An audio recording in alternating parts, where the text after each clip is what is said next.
ఈ ఉదయకాలమున ప్రభు స్పష్టంగా మాట్లాడుతున్న మాట ఏమిటంటే మనలో పాతవి ఉండడానికి అవకాశం ఉండకూడదు. ఎందుకంటే ప్రభువులు ఎవరైతే బాప్తిసం పొందుకున్నారో వారందరూ కూడా నూతన సృష్టి. ఒక అతను అన్నాడు కదా, అయ్యా ప్రభా నేను పరలోకం వెళ్ళాలంటే ఏం చేయాలంటే, అప్పుడు ప్రభు ఏమన్నాడు ఆ వ్యక్తితో, కొత్తగా జన్మించాలి అన్నాడు. ఎలా అన్నాడు? క్రొత్తగా జన్మిస్తే అలా. అసలు ఒక మనిషి చనిపోయి మరలా పుట్టడం అనేది జరగదు కదా, ఇది మరలా కొత్తగా జన్మించడం అంటాడేంటి అని మనసులో అనుకుంటే ప్రభు అంటాడు వెంటనే, క్రొత్తగా జన్మించడం అంటే మనస్సు మారి నూతన పరచబడడం, ఒక నూతనమైన సృష్టిగా మనము మార్చబడడం. దేవునికి స్తోత్రము కలుగును గాక.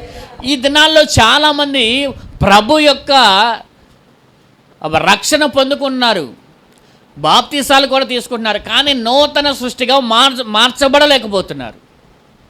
నూతన సృష్టిగా నువ్వు మార్చబడినప్పుడే నీకు విలువ ఉంది. నూతన సృష్టిగా మార్చబడినప్పుడే ప్రభు ఆశీర్వాదం నువ్వు పొందుకుంటావు. గొంగలి పురుగా ఉన్నంత వరకు ఎవరు నిన్ను చూసి ఇష్టపడరు, కానీ గొంగలి పురుగు సీతాకోక చిలుకగా మారినప్పుడు అందరూ దాన్ని పట్టుకోవాలనుకుంటారు. అంతెందుకు ప్లాస్టిక్ సీతాకోక చిలుకలు కూడా గోళ్ళకి పెట్టుకుంటున్నారు. పెట్టుకోవట్లేదా? వరుసగా పెడతారు కొంతమంది, చూసాను నేను కొన్ని ఇళ్ళల్లో. ఈ ప్లాస్టిక్ ఒరిజినల్ కూడా కాదు. ఒరిజినల్ ఎందుకు పెట్టరో తెలుసా? అవి ఉండవని. ఉంటాయా? పెడితే అయ్యి ఉండవు, అసలు దొరకవయి.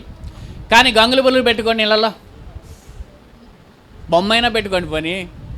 అది కాదా? అది గొంగళ పురుగు సీతాకోక ఒకటి కాదా? చెప్పండి, ఒకటి కాదా? ఒకటే కదండి, గొంగళ పురుగు రెండు ఒకటే. కానీ సీతాకోక చిలుకకున్న విలువ గొంగళ పురుగు లేదు. ఎందుకని? దాని పాత స్వభావంలో ఉన్నప్పుడు అది అసహ్యకరంగా ఉంది. కానీ అది ఎప్పుడైతే దాని నూతన స్వభావాన్ని సంతరించుకుందో దానికి విలువ పెరిగింది. దేవునికి స్తోత్రం.